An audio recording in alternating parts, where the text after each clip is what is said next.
पिछले कुछ समय में लोगों ने अब दवाओं तथा इंजेक्शन के विकल्प ढूंढने शुरू कर दिए हैं।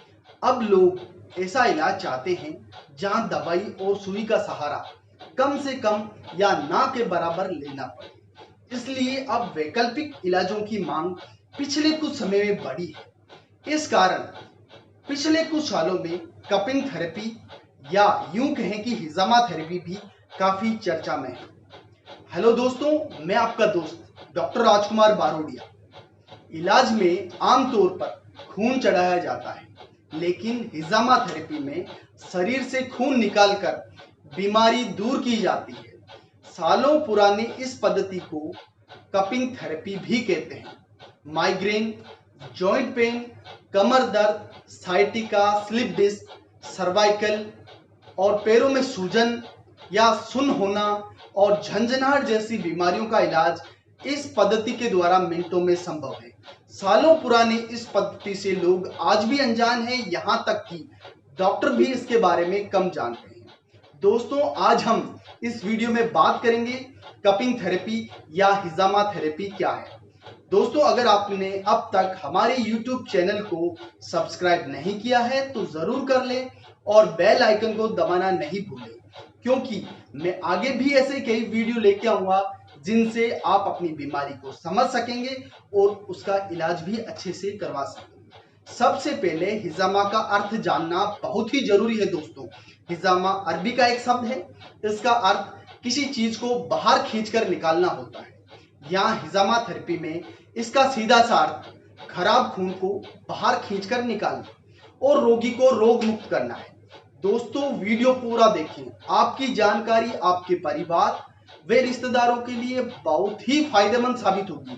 हिजामा थेरेपी वर्षों पुराना इलाज का एक तरीका है। इस्लाम धर्म में हिजामा थेरेपी यानी कपिंग थेरेपी का महत्व बहुत ही अलग है। इसे सुन्नत माना जाता है, इसलिए कई लोग इसे नियमित रूप से करवाते हैं। इस्लामिक मान्यताओं के अनुसार किसी भी इस्लामी महीने के 17, 19 और 21 तारीख को हिजामा कराना बेहतर माना जाता है। हिजामा थेरेपी के द्वारा बहुत सी बीमारियों का इलाज किया जाता है। हिजामा थेरेपी से इलाज करने के सबूत हजारों साल पहले के मिले हैं।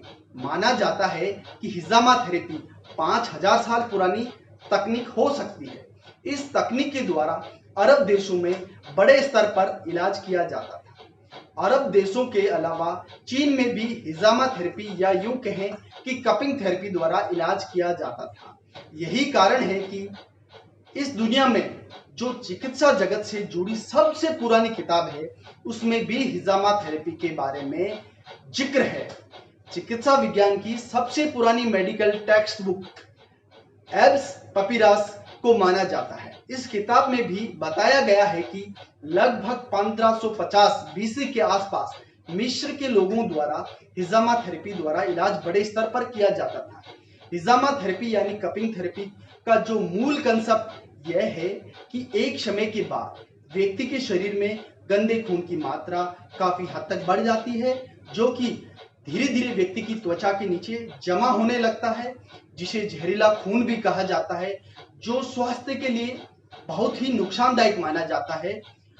और इसी वजह से स्वस्थ व्यक्ति भी बहुत सारी बीमारियों से ग्रस्त हो जाता है। दोस्तों, हिजामा यानी कि कपिंग थेरेपी दो प्रकार से की जाती है।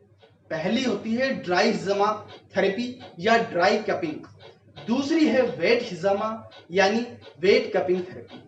ड्राई हिजामा थेरेपी या ड्राई कपिंग में दर्द के स्थान या कुछ विशेष पॉइंट्स के ऊपर एक प्लास्टिक का कप या कांच का कप लगाया जाता है और सक्शन पंप के द्वारा उसके अंदर उपस्थित हवा को खींच लिया जाता है, जिससे उस स्थान की त्वचा थोड़ी ऊपर उठ जाती है और यह माना जाता है कि इस प्रक्रिया में उस स्थान के आसपास मौजूद गंदा खून या विषैला खून एक जगह पर एकत्रित हो जाता है।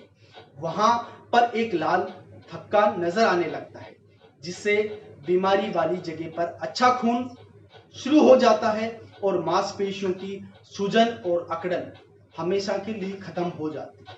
इस प्रकार वेट कपिंग यानी वेट हिजामा थेरेपी में सबसे पहले ड्राई कपिंग वाली ही प्रक्रिया दोहराई जाती है, उसके बाद बीमारी वाली जगह या विशेष पॉइंट्स पर एक बारीक ब्लेड या बहुत ही बारीक चीरा या कट लगा दिया जाता है और फिर वापस इस कट्स के ऊपर कप लगाकर सक्शन पंप के द्वारा अंदर मौजूद हवा को बाहर खींच लिया जाता है और इस प्रकार करने से कप के अंदर विषैला खून या गंदा खून इकट्ठा हो जाता है।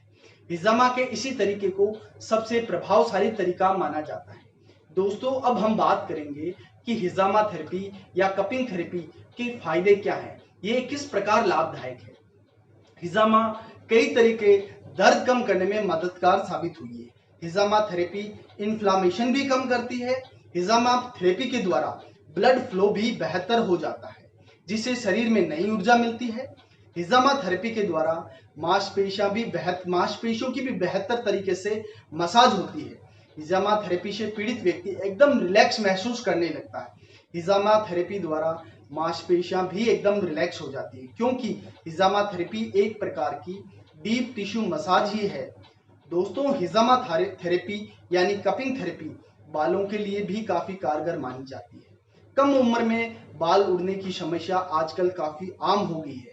ऐसा कई बार सर की त्वचा के ठीक नीचे काफी गंदगी जमा होने की वजह से भी होता है।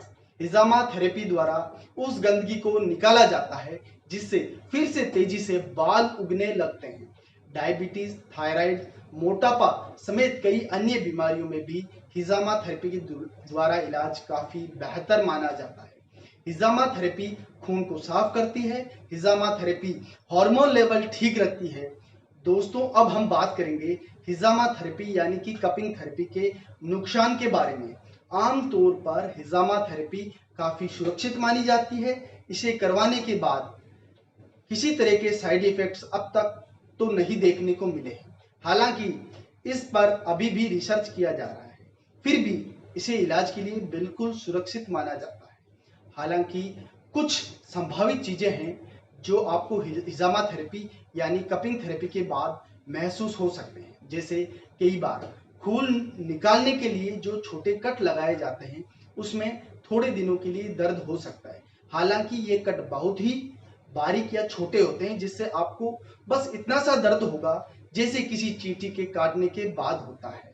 इसके अलावा कुछ लोगों को मांसपेशियों में थोड़ा दर्द और खिंचाव थोड़ी देर के लिए महसूस हो सकता है, लेकिन फिर ये अपने आप ठीक हो जाता है। कुल मिलाकर फिलहाल हिजामा थेरेपी के नुकसान नहीं है। हिजामा थेरेपी करवाने से पहले ये सुनिश्चित कर लेना चाहिए कि रोगी को कोई त्वचा से जुड़ी कोई बीमारी तो नहीं है। साथ ही इस बात का भी ध्यान रख लेना चाहिए कि जहां आप हिजामा थेरेपी करवा रहे हैं वहां साफ सफाई है या नहीं है, क्योंकि इससे इन्फेक्शन का डर हो सकता है। अगर कोई मरीज खून पतला होने की दवाई ले रहा है या खून से संबंधित किसी भी प्रकार की बीमारी से ग्रस्त है, तो उसे हिजामा करवाने से पहले विशेषज्ञ चिकित्सकों से सलाह जरूर ले लेनी चाहिए और प्रशिक्षित चिकित्सक से ही इलाज करवाना चाहिए। दोस्तों, अब हम जानेंगे कि हिजामा थेरेपी यानी कपिंग थेरेपी कब करवानी चाहिए। दोस्तों, अगर आप किसी बीमारी के इलाज के लिए हिजामा थेरेपी करवा रहे हैं, तो ड्राई हिजामा यानी कि ड्राई कपिंग आप नियमित रूप से करवा सकते हैं। अगर आप वेट कपिंग या वेट हिजामा थेरेपी करा रहे हैं और आपको डॉक्टर की इसकी सलाह दी है, तो आप लगभग 12 से 15 दिन में एक बार करवाना आपको चाहिए। इस तरह के कम से कम 3 बार इलाज के बाद आपको फायदा देखने को मिलेगा। अगर आप कोई बीमारी से ग्रसित हैं और अपने आप को स्वस्थ रखने के लिए वेट हिजामा यानी वेट कपिंग करवा रहे हैं, तो महीने में एक बार करवाना काफी होता है। ये आपकी इच्छा के ऊपर निर्भर करता है, क्योंकि आप बीमारी से ग्रस्त नहीं है। दोस्तों, अब हम बात करेंगे हिजामा थेरेपी करवाने में कितना खर्च आता है।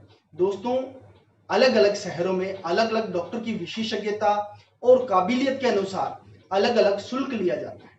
आमतौर पर लगाए जाने वाले कप की संख्या के अनुसार कम से कम 500 और 700 से लेकर 1000 तक एक बार के इलाज का शुल्क लिया जाता है।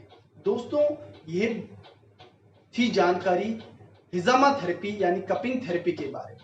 दोस्तों, अगर आपको कपिंग थेरेपी या हिजामा थेरेपी से संबंधित कोई भी बात समझ में नहीं आई है तो आप कमेंट्स करके हमसे जानकारी ले सकते हैं। दोस्तों, अगर आपने अब तक हमारे YouTube चैनल को सब्सक्राइब नहीं किया है तो जरूर कर ले। जानकारी अच्छी लगी हो तो अपने दोस्तों के साथ इस वीडियो को जरूर शेयर करें। धन्यवाद दोस्तों। जय हिंद दोस्तों।